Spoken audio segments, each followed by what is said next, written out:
नमस्कार दोस्तों। आज आपका एक बार फिर स्वागत है एस एस एजुकेशन पाठशाला में।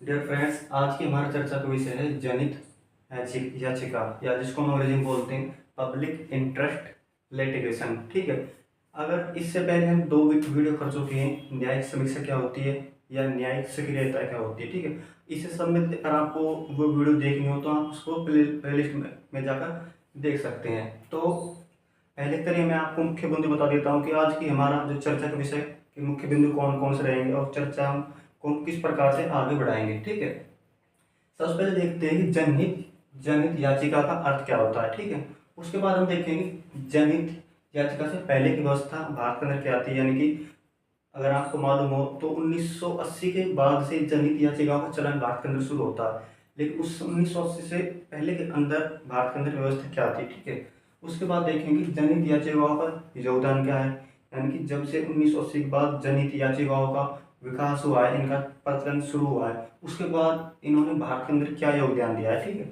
उसके बाद देखेंगे कि जनहित याचिकाओं से जुड़ी कौन कौन सी सावधानियां, यानी कि जब कोई व्यक्ति, चलो पहले मैं आपको इसका अर्थ समझा देता हूँ।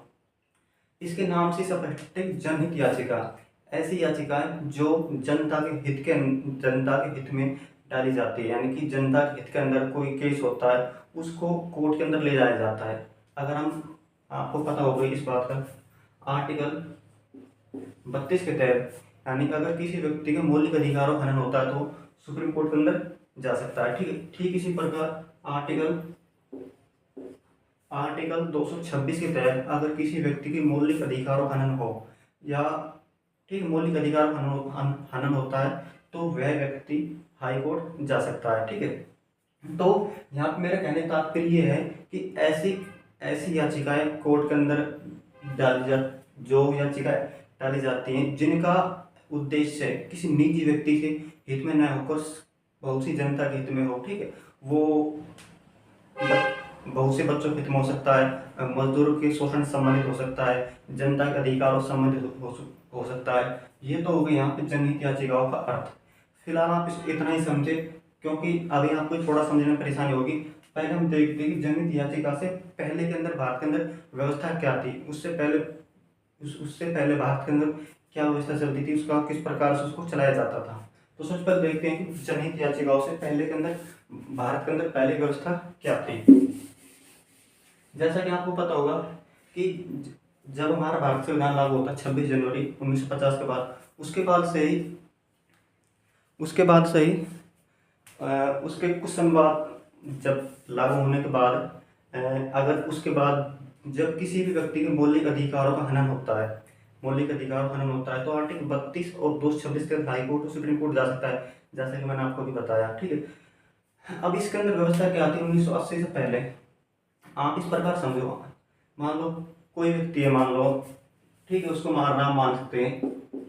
ठीक है, राम के मौलिक अधिकारों का हनन होता है। ठीक, तो अब जो व्यवस्था क्या आती है 1980 से पहले 1950 से 1980 तक, मान लो राम के मौलिक अधिकारों का हनन होता है। ठीक है, अब जो राम के मौलिक अधिकारों का हनन हुआ है, अब उसको अगर कोर्ट जाना है तो वो राम खुद जाता था, यानी कि राम है तो खुद जाएगा। ठीक है, या राम के जो परिवार के अंदर माता पिता हो गए या उसके रिश्तेदार हो गए, उनमें से कोई जाएगा, यानी कि कोई जो थर्ड पर्सन हो गया, यानी कि कोई तीसरा व्यक्ति नहीं जा सकता है, उसको राम से कोई मतलब नहीं है। ठीक है, और नहीं 1980 से पहले भारत इस प्रकार की याचिका को मानता था कि भाई समझो मेरे साथ कोई क्राइम हुआ है। ठीक है, मेरे साथ कोई क्राइम हो गया, मौलिक अधिकारों को मेरा हनन हुआ है। ठीक है, किसी व्यक्ति ने मेरे मौलिक अधिकारों को रोका है या उसके ऊपर पाबंदी लगाई है, तो या तो मैं जाऊंगा, ठीक है, या मेरे माता पिता या मेरे भाई बहन, ठीक, वो जा सकती है, मेरे रिश्तेदार, लेकिन कोई तीसरा व्यक्ति नहीं जा सकता है। तो भारत में यही व्यवस्था थी। ठीक है, उसके बाद क्या था कि अगर किसी व्यक्ति को इन राम या राम में से किसी सगे संबंधी जान होता तो उसको बकायदा औपचारिक रूप में कोर्ट के अंदर याचिका डालनी होती थी, या वो डालता था या उसका वकील डालता था। ठीक है, इस प्रकार की ये व्यवस्था थी। लेकिन 1980 के बाद, जैसा कि 1980 के बाद व्यवस्था बदलती है,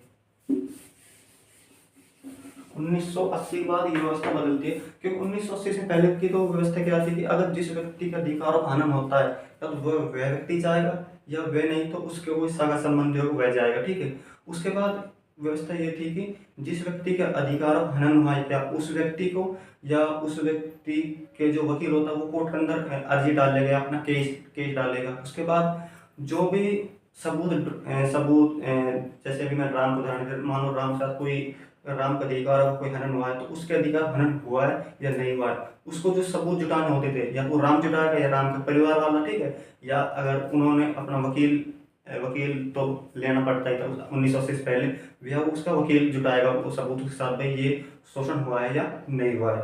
1980 तक तो थी ये व्यवस्था, इसको यानी कि औपचारिक रूप से यानी कि कोर्ट के अंदर हमको अर्जी डालनी होती थी, यानी कि लिखित में, हाँ भाई ये इस प्रकार की मेरे साथ शोषण हुआ है, और लिख के औपचारिक रूप से कोर्ट के अंदर केस डालना होता था 1980 से पहले। ठीक है, ये तो रही व्यवस्था 1980 से पहले की। अब 1980 के बाद क्या व्यवस्था बदलाव आता है, सॉरी 1980 के बाद से 1980 के बाद एक सुप्रीम कोर्ट के बहुत प्रसिद्ध न्यायाधीश होते हैं पीएन भगवती, पीएन भगवती जी, पीएन भगवती, ठीक है, पीएन भगवती जी न्यायाधीश होते हैं। उस समय एक केस होता है 1980 का, 1979 के अंदर केस होता है, बिहार राज्य के अंदर एक केस होता है, ठीक है। तो उसके अंदर जब ये केस होता है तो उस समय जो जज होते हैं सुप्रीम कोर्ट के अंदर पीएन भगवती जी होते हैं। तो उसके अंदर फिर यहाँ से यानी कि कहने का तात्पर्य यहाँ से ये है कि 1980 से जनहित याचिका का भारत के अंदर विकास होता है। अगर कोई पूछे कि वैसे जनहित याचिका का विकास अगर विश्व में सबसे पहले किस देश के अंदर हुआ, तो बेसिक से बात है कि अधिकतर जो लिखित संविधान तो सबसे पहले यूएसए का, अमेरिका का है, तो इनका विकास भी 1960 के दशक के अंदर अमेरिका के अंदर होता है। तो अब 19 पीएन भगवती जी न्यायाधीश होते हैं, और यहाँ से 1980 से जनहित याचिकाओं का विकास शुरू होता है, यानी कि इनके जो पीएन भगवती जी हैं इनका जनहित याचिकाओं के विकास में योगदान बहुत मुख्य रूप से होता है। तो 1980 के बाद क्या व्यवस्था बदलाव है, जो मैंने आपको बताई कि 1980 से पहले ये व्यवस्था थी। अब 1980 के बाद क्या बदलाव आया, अब उस 1980 के बाद बदलाव इस प्रकार आता है कि उदाहरण से हम समझो एक बार फिर से कि जैसे कि मैंने अभी आपको एक राम को उदाहरण दिया, ठीक है, ये हो गया राम। 1980 से पहले क्या था कि भाई राम के साथ अगर राम के मौलिक अधिकारों का हनन होता है तो उसको खुद जाना होता था या उसके परिवार वालों को, यानी कि और उसको औपचारिक रूप से कोर्ट के अंदर केस डालना होता था जब उसके कोर्ट की सुनवाई होती थी, हाई कोर्ट या सुप्रीम कोर्ट में। अब 1980 बाद बदलाव आता है कि जरूरी नहीं है कि राम या राम को कोई सगे संबंधी, ठीक है, वह व्यक्ति कोर्ट के अंदर अपनी अर्जी डालेगा, अपना केस डालेगा हाई कोर्ट या सुप्रीम कोर्ट के। अब बदलाव ये कर दिया कि कोई थर्ड पर्सन भी, ठीक है, मान लो राम हो गया, राम के रिश्तेदार हो गए, ठीक, अब राम को कोई दोस्त हो गया, ठीक है, वो यानी थर्ड पर्सन, ठीक, तो वह व्यक्ति भी केस डाल सकता है। लेकिन ये केस जब ही डालेगा जनहित याचिका के अंदर जब वह विषय लोगों के यानी कि बहुत सी जनता के हित में हो, ठीक है। मौलिक अधिकार मान लो किसी व्यक्ति को किसी एक स्थान पर जाने से रोक दिया गया, ठीक है, या किसी व्यक्ति को घूमने फिरने की आज़ादी से रोक लगा दी गई, ठीक, तो इस प्रकार से यानी कि ऐसे विषय होने चाहिए, या किसी व्यक्ति का या महिला होगा किसी कारखाने में शोषण हो रहा है या बच्चों से बाल मजदूरी करवाई जा रही है, तो इस प्रकार क्या है कि ये सब जनहित यानी कि जनता हित से जुड़े हुए विषय हैं, किसी एक व्यक्ति या पर्टिकुलर हित से संबंधित नहीं है, ना किसी एक निजी व्यक्ति से है। तो इस प्रकार विषयों पे हम जनहित याचिका डाल सकते हैं, यानी कि कोई तीसरा व्यक्ति वब से डाल सकता है, ठीक है। उसके बाद व्यवस्था में बदलाव क्या आया कि अब से जरूरी नहीं है कि वह व्यक्ति जिसके साथ शोषण हुआ है वह व्यक्ति सबूत जुटाएगा। अब से क्या था कि अब से सरकार भी यानी कि कोर्ट भी उसकी सहायता करेगा कि सबूत जुटाने में, जैसे कि पुलिस सहायता करेगी, या आप ऐसे मान सकते हो कि हाई कोर्ट सुप्रीम कोर्ट उस व्यक्ति के लिए एक वकील देंगे, हाँ भाई ये किसी मान लो कोई गरीब व्यक्ति वकील नहीं कर सकता है तो उसको वकील की सहायता मुहैया करवाएंगे, ठीक है। उसके बाद क्या था कि तीसरा चेंज क्या हुआ, इससे पहले क्या था कि जो मैंने अभी बताया 1980 से पहले किसी को कोर्ट में केस डालना होता था औपचारिक रूप से बाकायदा एप्लीकेशन लिखवा भाई मेरे लिए ये समस्या हुई है, मेरे अधिकार इस प्रकार से हनन हुआ या मेरा शोषण हुआ, इस यानी औपचारिक रूप से कोर्ट के अंदर अर्जी डालनी होती थी। लेकिन 1980 के बाद से व्यवस्था में बदलाव आया और पीएन भगवती जी ने माना कि अगर किसी व्यक्ति के साथ शोषण होता है तो वो जरूरी नहीं है कि वह व्यक्ति औपचारिक रूप से अपना कोर्ट के अंदर केस डाले। बदलाव क्या किया कि वह व्यक्ति कोर्ट के अंदर डाक द्वारा यानी कि बाई पोस्ट भी अपनी समस्या का लिख के कोर्ट के अंदर स्पीड पोस्ट यानी कि डाक खाने डाक द्वारा भेज सकता है, ठीक है। या या हाई कोर्ट या सुप्रीम कोर्ट जो न्यूज़ के जो न्यूज़ में खबरें आती हैं उनके आधारों पर भी खुद भी किसी मामलों के ऊपर संज्ञान ले सकता है। यानी इस प्रकार से व्यवस्था बदलाव आई, यानी इस प्रकार से बदलाव आया कि अब से जो गरीब से गरीब व्यक्ति भी है वह व्यक्ति फिर एक अर्जी डाल के सुप्रीम कोर्ट के अंदर अपने अधिकारों को सुरक्षित रख सकता था। यानी ये 1980 बाद व्यवस्था में बदलाव आया। अब हम अगला बिंदु है जनहित याचिका को योगदान क्या रहा भारत के अंदर। अभी जैसा कि मैंने आपको बताया 1950 से 1980 के अंदर व्यवस्था क्या थी कि वह व्यक्ति कोर्ट के अंदर केस डाल सकता था जिसके अधिकारों को शोषण हुआ है, ठीक है।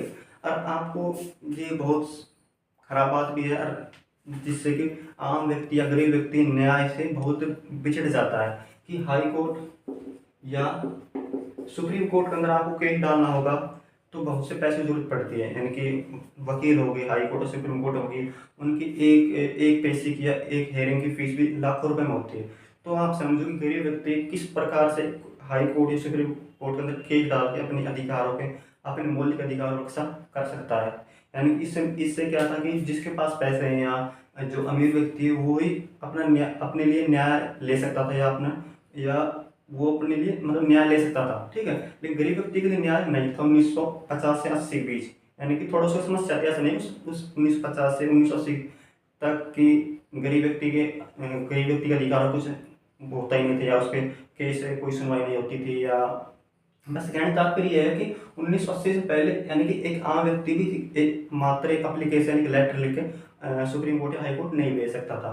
लेकिन उसके बाद 1980 बाद ये बहुत बदलाव क्या आया कि अब गरीब व्यक्ति भी एक एप्लीकेशन लिख के सुप्रीम कोर्ट के अंदर हाई कोर्ट के अंदर जनहित याचिका के तौर पर कोई तीसरा थर्ड पर्सन भी भेज सकता है। यानी कि अब पैसों की जरूरत नहीं रही, ना ही स्पेशल ऐसे रही कि भाई अब तो मुझे वकील करना पड़ेगा या लिख के देनी पड़ेगी, कई हज़ार फीस देनी पड़ेगी वकील को, वकील के कई लाख फीस होगी, वो ऐसा नहीं है। यानी अब कोर्ट खुद भी आपके लिए सरकारी वकील का प्रबंध कर देता है। यानी इस प्रकार की सुविधा हुई। या और क्या योगदान हुआ, जैसे कि 1980 से पहले क्या था कि ये तो आप 1980 से पहले आप अभी भी देख सकते हो, अभी कुछ समय आप जिस एरिया में या आप थोड़ी भी नॉलेज होगी तो आपको पता होगा कि बहुत से कारखाने महिलाओं के साथ बच्चों के साथ शोषण होता है कारखानों में, ठीक है।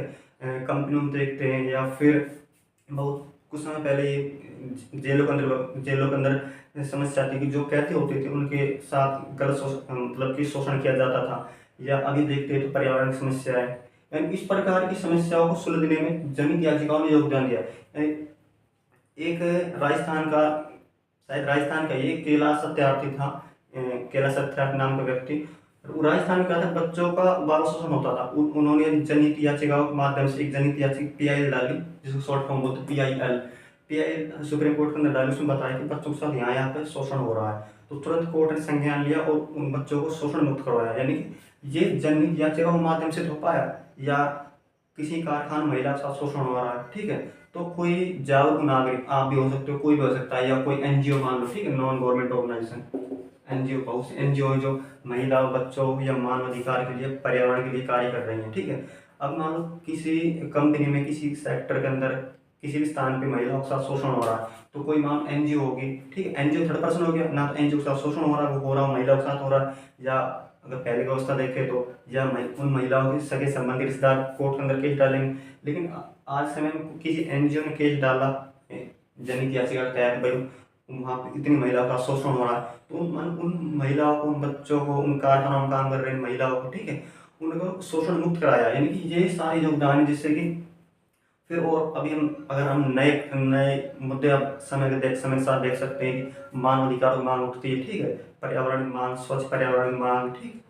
इस प्रकार की याचिकाओं से यानी कि आम नागरिकों के लिए न्याय मिलना आसान होगा, यानी कि सरल होगा, यानी कि पैसे खर्च करने की आवश्यकता कम से कम होती है, ठीक है। ये तो इस सारे जनहित याचिकाओं के योगदान या जिसको हम लाभ मान सकते हैं, जिससे कि भारत के अंदर आम नागरिक को न्याय मिलना आसान हुआ है, ठीक है, जो उस बहुत से शोषण मुक्त हुए हैं, ठीक। तो अब उसके बाद देखते हैं कि जनहित याचिकाओं से जुड़ी बहुत सी अ, जनहित याचिकाओं से जुड़ी सावधानी क्या है। अब देख, भारत मान लो या किसी भी देश के अंदर मान लो, हर देश के अंदर कुछ ऐसे व्यक्ति होते हैं कि वो कोशिश करते हैं कि जनता के हित के साथ अपना हित भी साध लें, ठीक है। फिर सुप्रीम कोर्ट, हाई कोर्ट के अंदर बहुत सी प्यायल दाखिल हो रही थी कि भाई अब हाई कोर्ट और सुप्रीम कोर्ट ये भी देखना होता है कि कुछ प्यायल ऐसी तो नहीं है कि कोई व्यक्ति या कोई वकील, ठीक है, वो अपने पर्सनल इंटरेस्ट के लिए अपनी खुद की पॉपुलरिटी कमाने के लिए यानी लोकप्रियता कमाने के लिए तो कोई के यानी कि कोई पीआईएल फाइल नहीं की है। अगर ऐसा होता है तो अब कोर्ट क्या करता है, उस वकील पे या उस व्यक्ति पे उसकी पीआईएल रद्द भी कर देता है, उसके साथ साथ उस पर कुछ पैसे का जुर्माना भी लगाया जाता है। यानी कि ये सारी सावधानियां हैं। अगर क्योंकि बहुत से ऐसे व्यक्ति होते हैं कि भाई एक बार मैं कोर्ट में केस डाल दूंगा, कुछ मैं न्यूज में आ जाऊंगा तो मेरी पॉपुलरिटी बढ़ जाएगी, ठीक है। वो राजनेता हो सकते हैं, कोई आम व्यक्ति हो सकता है, कोई वकील हो सकता है, ठीक है। ये अगर अभी करंट का मुद्दा देखें तो अगर आप यूजीसी नेट के छात्र होंगे तो ठीक है, तो अभी क्या था कि जून का जो पेपर रद्द हुआ था तो उसके अंदर फिर उसके बाद पेपर हो गया, रिजल्ट दो या रिजल्ट नहीं दे रहे तो यानी कि कुछ भी कहने तक का तात्पर्य यानी कि जहाँ जहाँ सेंटर पेपर रद्द हुआ है और उनका पेपर दोबारा करा, जिनका नहीं हुआ उनका रिजल्ट दे दिया, यानी इस प्रकार की कुछ समस्याएं थी। तो उसके बाद एक उज्जवल गौर नाम के जज होते हैं, वो सॉरी वकील होते हैं सुप्रीम कोर्ट के अंदर, उज्जवल गौर जी, ठीक है, थोड़ा नाम शायद नाम यही उज्जवल गौर, ठीक है। उन्होंने सुप्रीम कोर्ट के अंदर पीआईएल डाल दी, ठीक है।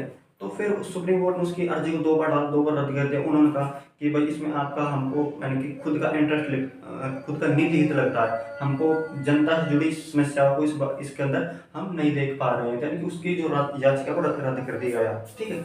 यहाँ पे ये वीडियो समाप्त होती है। मेरे हिसाब से आपको अच्छे समझ में आ गया होगा कि पीआईएल क्या है, पीआईएल से जुड़े मुद्दे क्या हैं, पीआईएल का विकास भारत के अंदर किस प्रकार हुआ, किस प्रकार पीआईएल ने योगदान दिया भारत के अंदर, ठीक है, और पीआईएल से जुड़ी सावधानी कौन कौन सी है। तो मिलते हैं किसी नेक्स्ट वीडियो के साथ। वीडियो देखने के लिए थैंक यू। हाँ, अगर आपको वीडियो अच्छी लगे तो प्लीज़ चैनल को सब्सक्राइब कर ले, लाइक करें, अपने दोस्तों के साथ शेयर कर सकते हैं। मिलते हैं किसी नेक्स्ट वीडियो के साथ। हाँ, अगर किसी को किसी पर्टिकुलर टॉपिक से पॉलिटिकल साइंस के अंदर किसी भी क्लास से हो चाहे वो, ठीक है, आपको कोई वीडियो चाहिए तो आप कमेंट करके उसको बोल सकते हो कि आपको वीडियो मिल जाएगी। फिर वह वीडियो देखने के लिए थैंक यू। मिलते हैं किसी नेक्स्ट वीडियो के साथ।